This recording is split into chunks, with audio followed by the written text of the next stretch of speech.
A continuación, Minuto a Minuto.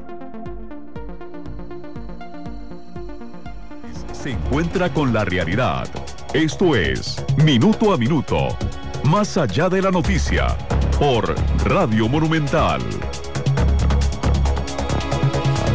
¿Qué tal? Muy buenos días, cuando son las 11 de la mañana con 33 minutos. Michelle Mitchell Bernard le da la más cordial bienvenida a esta su casa, Radio Monumental. Estamos en Minuto a Minuto, donde siempre hacemos análisis de los temas de actualidad nacional e internacional. Hoy vamos a tocar uno precisamente de actualidad internacional. Habrán escuchado ustedes de toda la polémica que se ha desatado en torno a la concesión del asilo a Julian Assange, un comunicador sueco que fue a quien se le otorgó asilo por parte de Ecuador el día de ayer. Julian Assange tiene ya varias semanas de estar en la embajada de Ecuador en Londres y allí ha pedido asilo para poder evitar ser juzgado por distintas causas, entre otras hasta por abuso sexual, una causa que se le persigue en Suecia, y adicionalmente otras causas que se le estarían siguiendo en los Estados Unidos por la revelación de documentos que en su momento eran de carácter confidencial y que fueron filtrados a través de su página Wikileaks a diversos medios de comunicación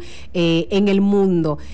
Finalmente, lo que Julian Assange ha hecho pone sobre la picota ¿cuáles son los medios legítimos para poder tener acceso a información que es de relevancia pública, sí o no? Pero también ha puesto en choque, en ruta de colisión, a dos países: a Inglaterra, que reclama a Julian Assange para poder llevarlo a juicio, y también a Ecuador, que dice vamos a darle asilo y más bien protegerlo, porque lo que ha hecho él es el fortalecimiento de la libertad de prensa. Para analizar los alcances de esta controversia, que ahora tiene un ribete de carácter diplomático, hemos invitado vía telefónica al señor Max Suárez, director de Relaciones Internacionales de la Escuela de Relaciones Internacionales de la Universidad Nacional, y también al señor Alejandro Delgado, quien es abogado del Instituto para la Libertad de Expresión, IPLEX, acá en Costa Rica. Caballeros, muchísimas gracias por acompañarnos en esta entrevista que la hacemos vía telefónica, y por supuesto nuestros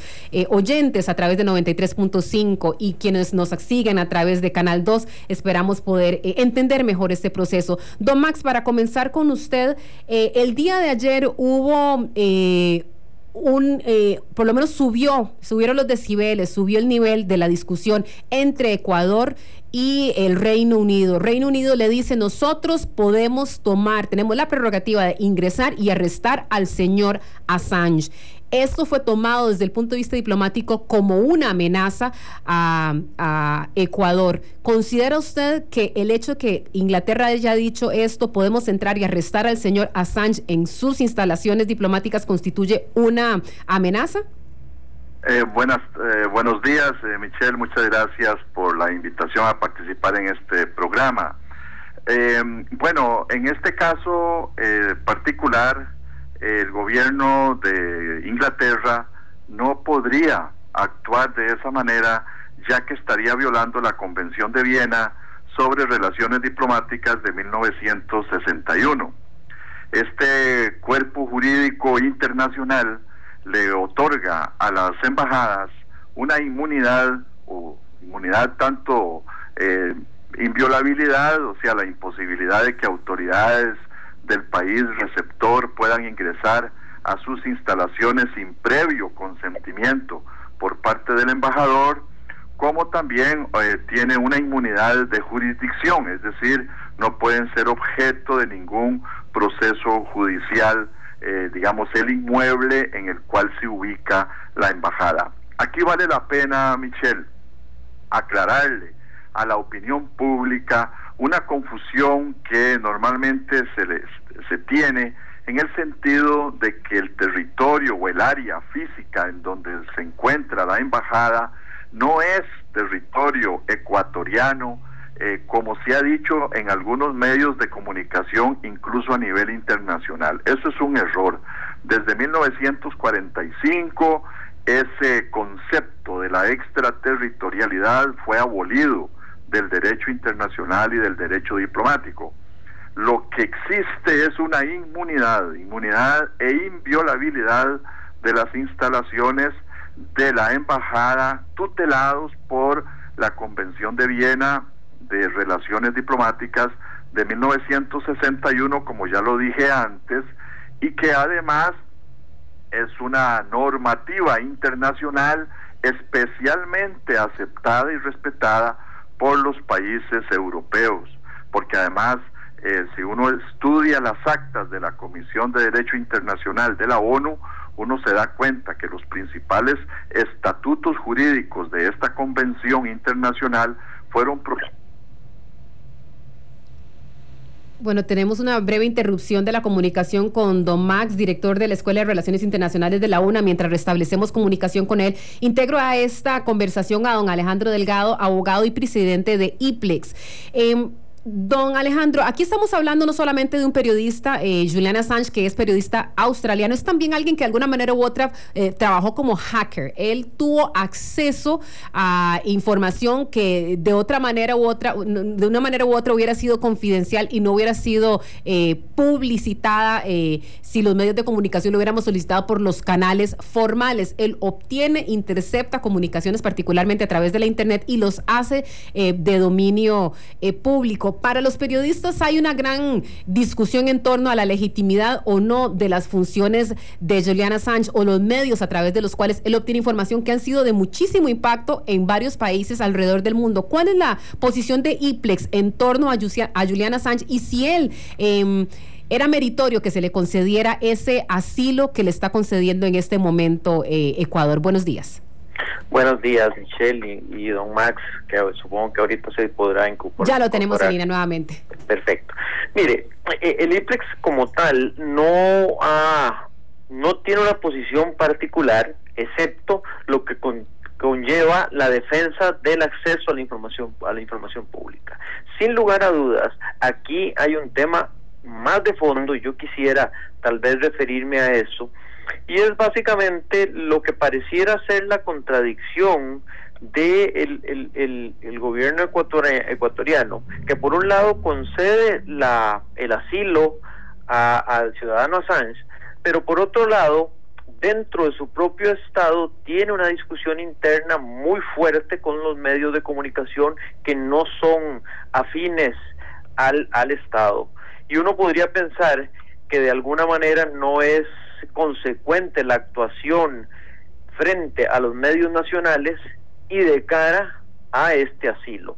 Frente al concepto del asilo, uno tendría que valorar distintos aspectos y tendría que decir que aquí, más allá de una defensa de la libertad de expresión, lo que hay es una posición política, una posición ideológica, en un contexto de enfrentamiento con los Estados Unidos. En ese contexto uno tendría que dudar de las intenciones. De alguna manera u otra, don Alejandro, ¿usted siente que Ecuador está instrumentalizando todo el caso Assange para poder ellos legitimar su posición? Porque si usted tocó un punto que me parece álgido, muy importante, y es, nuevamente, el presidente Rafael Correa ha cerrado medios de comunicación ecuatorianos que se oponen a su posición. De hecho, hay periodistas ecuatorianos que han huido de su país, están en Estados Unidos y en otras naciones pidiendo refugio ante la persecución que abiertamente ha ejercido el presidente Correa. ¿Cree usted que están usando el caso de Julian Assange para buscar legitimidad de ellos y decir que están defendiendo libertad de expresión cuando no se lo prodigan a sus propios periodistas?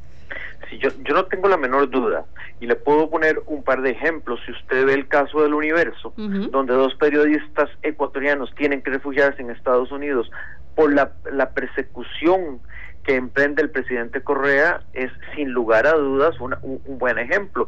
Si uno ve el ataque sistemático contra una organización como Fundamedios, que le ha señalado más de 500 faltas contra periodistas, uno tendría que cuestionarse la situación. Y si además le agregamos a eso la forma en que ha atacado el presidente Correa y su gobierno, la Relatoría para la Libertad de Expresión y la Comisión Interamericana de Derechos Humanos, uno no tiene la menor duda de que esto obedece a otros intereses, o más bien o a cualquier otro interés menos el de la defensa de la libertad. Menos a la protección como tal de este periodista. Don Max, a mí me gustaría entonces, a la luz de lo que nos expone don Alejandro, finalmente, ¿no cree usted que todos los mecanismos que se están activando en este momento, la Organización de Estados Americanos, ALBA y CONASUR, entre otras organizaciones, han convocado a reuniones de emergencia de los cancilleres para poder analizar lo que sucedió, ese intercambio de notas entre el Reino Unido y Ecuador. De alguna manera u otra, esto no es... qué sé yo, utilizar un tema como la libertad de expresión y la protección de Julian Assange para efectos de poder, de alguna manera u otra, legitimarse ellos con fines diplomáticos o políticos distintos. Sí, comparto completamente las expresiones del licenciado Alejandro. Me parece que sí hay aquí una instrumentalización de este asunto para beneficio de la imagen, digamos, para beneficio entre comillas de Ecuador, de Ecuador, sí, del presidente Correa y del gobierno de Correa. Sí, creo totalmente que probablemente se va a instrumentalizar un poco, se va a tratar de instrumentalizar un poco a la misma Organización de Estados Americanos, tratando de inclinarla hacia un apoyo, digamos, generalizado, haciéndolo ver como un apoyo continental a Ecuador en este proceso. Recordemos que también el Reino Unido o Inglaterra tienen otro tipo de conflicto con Argentina con respecto a las islas de las Malvinas, en donde hay un poco más de consenso a nivel latinoamericano en apoyar a Argentina en sus reclamaciones territoriales sobre esta parte. Entonces, hay aquí de repente se puede llegar a dar un tipo de conexión, dado incluso la identificación que existe entre Chávez, Correa, Morales, incluso con algunas posiciones o muchas de las posiciones exteriores del gobierno de doña Cristina, la presidenta de Argentina. Me parece que aquí hay un tema también importante, porque hay una concepción muy distinta en Europa de lo que es el derecho de asilo con respecto a América Latina. Eso es importante decírselo a la opinión pública. En América Latina la institución del asilo diplomático y del asilo territorial data desde la época de las revoluciones de la independencia de nuestro continente con respecto a España, porque había muchísima persecución política efectivamente, y entonces en los diferentes países pues se trataba de proteger a los líderes independentistas, líderes políticos contrarios al colonialismo, y pues la institución del asilo incluso se incorpora en los textos constitucionales de los países latinoamericanos, pero en Europa ese no es el caso. De tal manera que para los europeos la institución del asilo está muchísimo más relativizada que con respecto a América Latina. No podemos pretender, por supuesto, que todos los países homologuen sus instituciones y homologuen sus criterios en este tipo de cosas. De tal manera que ahí a veces se trata de llevar a la opinión pública a que apoye determinada posición, porque bueno, así es en nuestro territorio o así es en nuestro continente, y omitimos esas diferenciaciones muy importantes. Además, aquí hay un tema también importante. El señor Assange se le está reclamando en Suecia por delitos sexuales, es decir, ese es un tema importante. Es decir, aquí estaría precisamente el presidente Correa y el gobierno de Ecuador evitando que este señor, que con esta situación pues es un delincuente común y por lo tanto no debería de ser objeto de la institución del asilo. El asilo es para perseguidos políticos, como se ha dicho siempre. Además, él es un australiano, no es un inglés o un británico que está siendo perseguido por los británicos y buscó asilo en una embajada latinoamericana. O sea, hay una serie de hechos que, digamos, le dan como una gran... se diluye muchísimo ese concepto y esa institución del asilo. Yo diría que aquí se estaría vulgarizando bastante esta institución del asilo tan preciada en América Latina para proteger las libertades públicas. Don Alejandro, nuevamente con usted, y me gustaría replantear este tema. Esto es el caso de Ecuador, que de alguna manera u otra podría leerse entre líneas que busca lavarse la cara ante los atropellos que ha cometido contra periodistas en su propio país, otorgándole asilo a Julian Assange. Pero ¿usted cree nuevamente que lo actuado por este periodista y su forma de ventilar temas diplomáticos a nivel internacional lo hace acreedor o merecedor de asilo, cuando en este momento se le requiere en Suecia específicamente por delitos sexuales? ¿Usted cree que él merece en ese caso la protección de Estados, no por el tema de los delitos sexuales, sino por su función a la hora de dar a conocer temas diplomáticos internacionales? Me parece que no. Vamos a ver, don Max los pone en el contexto y lo pone en su justa dimensión. Me parece que él está siendo perseguido por delitos ajenos a la libertad de expresión, y desde esa perspectiva me parece que no procede. No hay una persecución política, sino que lo que hay es una persecución o una denuncia penal por delitos comunes, y eso y evidentemente la figura del asilo no aplica en este caso. Uh-huh. Ahora, precisamente quisiera informarles a quienes están uniendo a este programa que Julian Assange, quien es un periodista australiano, llevaba ya 2 meses en la embajada ecuatoriana en Londres, esto para evitar su extradición a Suecia, donde se le requiere para ser procesado en un caso de acoso sexual y otro de violación en encuentros con mujeres que él asegura que fueron consentidos. Un tema que es relevante en este momento es tomar en cuenta que sí, Ecuador le concede ahora sí el asilo a Julian Assange, en este momento en una especie de asilo diplomático por estar en una embajada, pero el asilo político es trasladándose a su país. Ya lo ha dicho claramente Inglaterra, el canciller británico William Hague dijo que no van a otorgar un salvoconducto a Julian Assange para que salga de Inglaterra y se vaya a Ecuador.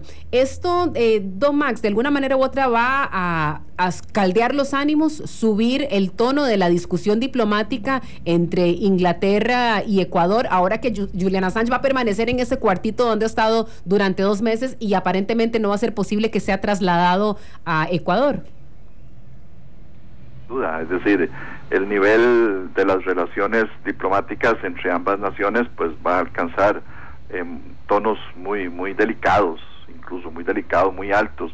Y recordemos que pues el Reino Unido, específicamente Inglaterra, pues forma parte de la Unión Europea, y que hay ahí una coordinación en materia de política exterior a nivel de los 27 países que integran la Unión Europea, y esto no va a tener sus consecuencias de orden político y de repente hasta comercial con respecto a Ecuador. Creo que Ecuador no está, digamos, midiendo bien las repercusiones o las consecuencias de una crisis diplomática de esta naturaleza con un país europeo que además no tiene incorporado dentro de su common law, porque ellos no tienen incluso ni constitución política. Inglaterra no tiene constitución política. Ellos no tienen incorporada esa institución del asilo político. Es más, no saben qué hacer con eso. A nivel latinoamericano, nosotros tenemos todo un procedimiento. Este asunto del salvoconducto, por ejemplo, es lo más usual en América Latina. Es decir, si la persona perseguida se asila en la embajada, se califica al asilado, se le otorga el asilo, posteriormente el país receptor en donde está esa embajada, donde se encuentra el asilado, tiene que otorgarle ese salvoconducto, etcétera, etcétera. Mire, hay casos en la historia de América Latina realmente increíbles. Víctor Raúl Haya de la Torre, a mediados del siglo pasado, pidió asilo a la embajada de Colombia en Lima, Perú, porque él era un político relevante en Perú y era perseguido, y el salvoconducto duró 5 años para que se lo pudiera dar el gobierno peruano. Incluso llegó al extremo de que alrededor de la embajada de Colombia en Lima se cavaran trincheras para evitar que Víctor Raúl Haya de la Torre abandonara la embajada. Claro, no se va a dar, estoy totalmente seguro que estas cosas no se van a dar en Londres, pero sí estoy seguro que para los ingleses es muy complicado jurídicamente y diplomáticamente otorgar un salvoconducto para una persona que está señalada internacionalmente como alguien que cometió crímenes comunes y que está siendo solicitado por la justicia sueca para que vaya ahí a responder por esos supuestos delitos sexuales que cometió, ¿verdad? Don Alejandro, de alguna manera u otra, el señor Assange estaría utilizando su carácter de periodista y evidentemente todo el revuelo que él ha causado a través de Wikileaks para crear un aura de que él está tratando de buscar protección por lo hecho, por la forma en la que él dio a conocer información que golpeó a estados muy fuertes, a Estados Unidos en particular, con información sensitiva que dio a conocer conocer, pero nuevamente está utilizando su carácter de periodista. Desde el punto de vista de IPLEX y de organizaciones periodísticas, ¿qué debería proceder en este caso para una persona que está utilizando su carácter de periodista para protegerse o para eludir responsabilidades de delitos que no tienen nada que ver con su función profesional? Mire, me parece que efectivamente aquí hay un choque, una colisión de dos conceptos o dos temas claves, y es la ética. El señor Assange, evidentemente, al momento en que divulga la información, podemos cuestionar la forma en que lo obtiene o no, y esa es otra discusión, pero sin lugar a dudas no se vale que utilicen la bandera de la libertad de expresión y la defensa del derecho de los ciudadanos a conocer la información pública para encubrir o protegerse de acciones de otro orden, como podría ser la acusación penal que se le sigue. Aquí podríamos discutir si esa acusación penal surge con ocasión o como un medio para silenciarlo, y en cuyo caso sí estaríamos frente a una defensa legítima de la libertad de expresión, o por el contrario, la denuncia penal existe o se da con independencia de que él divulgue esta información. Las conclusiones son distintas. En el primer caso, sin lugar a dudas, si es una reacción frente a la divulgación de información, estamos frente a un caso, un choque de defensa de la libertad de expresión. Si por el contrario lo que hay es una denuncia penal que es anterior a su denuncia y el señor la elude o la evade escudándose en la libertad de expresión, estamos frente a un ejercicio no legítimo de la defensa de la libertad de expresión. Bien, quisiera agradecer profundamente las posiciones que nos han expresado esta mañana don Max Suárez, quien es director de la Escuela de Relaciones Internacionales de la Universidad Nacional, y también el señor Alejandro Delgado, abogado y presidente del Instituto para la Libertad de Expresión IPLEX, con sede acá en San José de Costa Rica. Un tema al que sin duda alguna le estaremos dando seguimiento nuevamente luego de la escalada de tono en la discusión entre el Reino Unido y Ecuador, luego de que ayer Ecuador decidiera darle asilo político a este periodista australiano, no por los temas de libertad de expresión, sino para no ir a enfrentar procesos penales en Suecia por casos de supuestos delitos sexuales. Muchísimas gracias a nuestros dos invitados y también gracias a ustedes por haber estado con nosotros en Minuto a Minuto. Dios mediante, el próximo lunes tendremos entrevista con el señor Noel Ferguson, quien es vicepresidente de Limón FC. Esto en torno al proceso que inició esta semana en contra del presidente de esa misma agrupación futbolística, Carlos Pascal. Lo esperamos puntualmente el lunes a las 11:30 de la mañana. Que tengan muy feliz fin de semana. Cuando el instante no basta, el análisis se encuentra con la realidad. Esto fue Minuto a Minuto, más allá de la noticia, por Radio Monumental.